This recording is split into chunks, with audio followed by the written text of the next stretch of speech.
Guys, lain na sa mga istorya nga atong kakuha ag lesson karon og welcome dai sa atong sambingay si Kristohanon nga daghang mga moral lesson nga atong makuha og kini ato ang istorya karon og sambingay alang kini sa ato ang kanabang dunay panahon nga kita nangalagad sa Ginoo niya ato ang hunahuna kalibutanon. Kumbaga yutan-on nga panghuna-huna. So kining maong istorya karon adunay dakong lesson nga makuha nini. Para masabtan nimo guys, inani ang senaryo sa mga istorya. Ang usa ka nagtrabaho sa budiga ug ang security guard.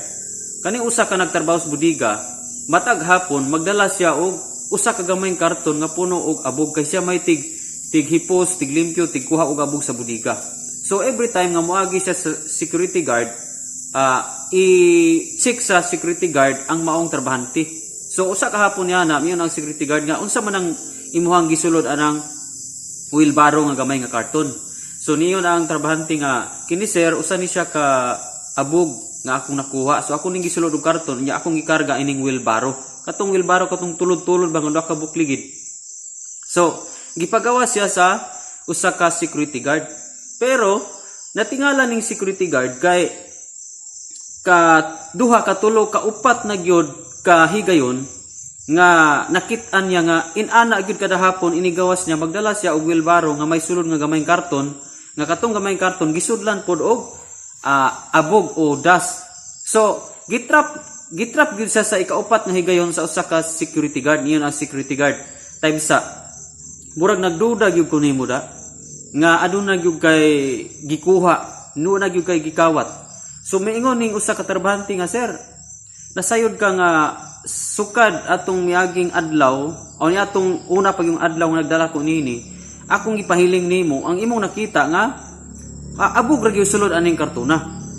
So pwede nimo hilngon sir kung nagduda ka nga may gikuha ko, pwede nimo hilngon kung unsay sulod ana ang karton. So gihiling sa security guard pagtan-aw niya abog ra man gyud tuod ang sulod sa maong karton. So moto nga iniingon ang security guard duda gyud ko na gyud kutob na ako sa kuang singkasing nga naa gyud kay gitaguan gyud. So tug-an lang gud kay dili ra ti ka itug-an sa ato ang amo. So karon mitug-an ning usa ka trabahante. Ang tinuod bitaw sir tulo na ka wheelbarrow ang akong nakuha. So guys, ang gikuha diay ang motibo day usa ka trabahante sa budiga. Iyara day tong pasangil tong usa ka karton nga gisudlan og abog katong gamayng karton gisakay na sa wheelbarrow aron nga makalusot siya. Pasangil rito niya pero ang tinuod ang wheelbarrow di ay ang ihang gikuha. So guys, di nila takutob sa mga istorya. Ang kining mga istorya adunay dakong lesson nga itong makuha nini nga sometimes pareho ta sa security guard nga nagtan-aw kita sa mga butang ning kalibutana. Naghuna-huna kita sa mga butang ning kalibutana, naghuna-huna kita sa mga kalibutanong mga butang o yutan-on nga mga butang nga na-miss nato ang langit nung mga butang. Matud pa sa Colossus 3:2 nga huna-hunaa gayud ang mga butang nga langit nun ug dili ang yutan-on.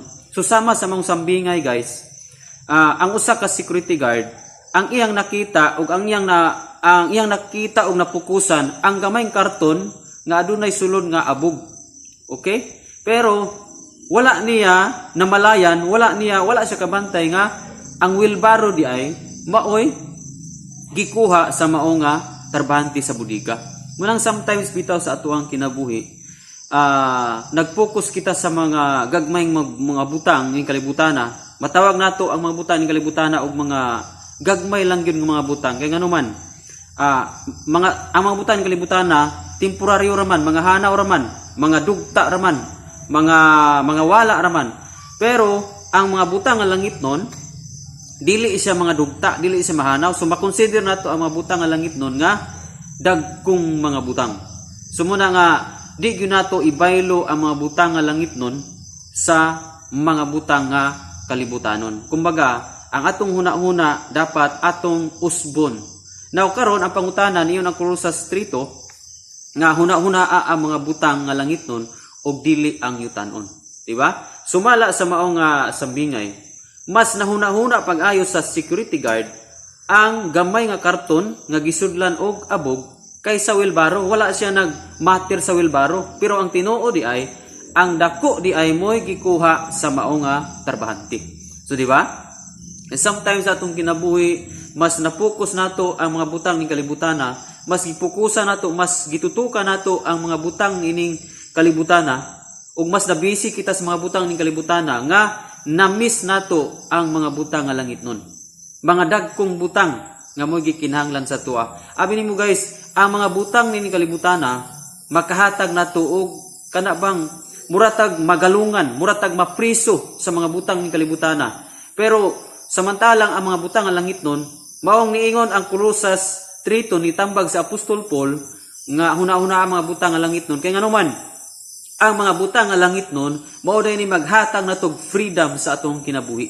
Nga naman, naadiha ang peace, naadiha ang love, naadiha ang joy, naadiha ang faithfulness. Ang mga butang nga langit nun, although dili siya makita sa atong physical nga mga mata, apan maghatag kini gagaan sa atua. Ang mga butang ining kalibutan na makita sa ato ang physical nga mga mata, apan kung diha ka, it doesn't mean nga dili na punta mo tan-aw sa mga butang ining kalibutan na kay makita man gyud nato. Pero ang point diya ba nga kung ang atong pagtan-aw sa atong pagkinabuhi nakapokus lang diha sa mga butang ining kalibutan na ug mas nabaliwala nato ang mga butang nga langit nun, wala nato na ayog balance ang ato ang panglantaw sa kinabuhi, mas nakapokus kita sa kalibutanon kaysa langit nun. Mao na siya makaingon nga kita adunay kabug-aton, wala tay freedom, di ba? Muna nga karon ang pangutana pastor, unsaon man paghuna-huna sa mga butang nga langit nun. Okay? Di ba? Sayon ra kayo ang solusyon para mahuna-huna nato ang mga butang nga langit nun.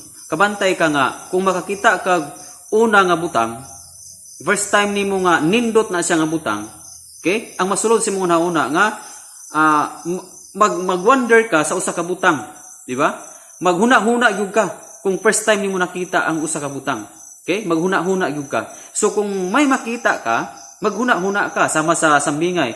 Ang security guard nakakita siya sa small box nga gisudlan og gabog. Naghuna-huna siya, nagduda siya nga may gikuha gyud ang trabahante, o di ba? So once nga nakay makita, okay, mapiktahan pud ang imuhang huna-huna. Munang niingon ang pulong sa Dios nga huna-huna ang mga butang langit nun. Now karon, unsaon na to pag huna-huna? Mao ni atong ihabit ang pagkamay ng puon. Nganuman, Jeremiah 33 verse 3 nigingon, "Call unto me," o sabi sa sampita ako ninyo, kay ipakita ko ang kahibulongang mga butang nga sukad masukad, wala niyo masayri. So, ipadayag sa Dios ang mga kaibulungang mga butang nga sukad masukad, wala daw nato masayri. So, once nga ang Ginoo magpadayag sa mga butang nga wala nato masayri, diha magsugod ang atong panghuna-huna nga langit nun. Di ba?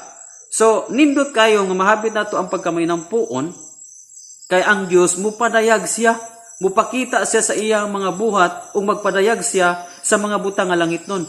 Ung once nga magpadayag ang Dios sa mga butang nga langit nun, diha ang atong huna-huna makonvert sa mga butang nga langit nun nga maghuna-huna na ta. Pero sometimes nganong dili nato mahuna-hunaan ang mga butang nga langit nun ug wala tay pakialam sa mga butang langit nun, kay nganuman kanunay natong nakita ang mga butang nga kalibutanon.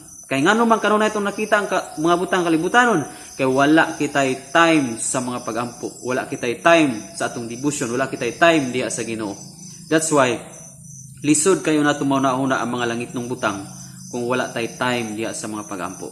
So guys, ang mga butang langit nun makapagaan sa kinabuhi. Pero ang mga butang nga kalibutanon, kung magpasulabi ta diha sa mga butang nga kalibutanon, mao kini ang makapabugat sa atong kinabuhi. Kung gusto ka kagaan, tinguha una-una ang mga butang nga langit nun. Sa usang paagi, ihapit ang pagkamay ng puon aron ang Dios magpadayag sa mga butang nga langit nun. Dili lang takutob guys sa atong sambingay karon, simple lang. And nanghinaot ko nga doon na tayo listen nga nakuha. Kung bago pa kaninga channel, ayaw kalimot sa pag-subscribe para updated ka sa daghan pa natong mga sambingay. Daghan natong mga sambingay sa ubos, pakipili lang, paki-scroll up lang sa atong mga videos.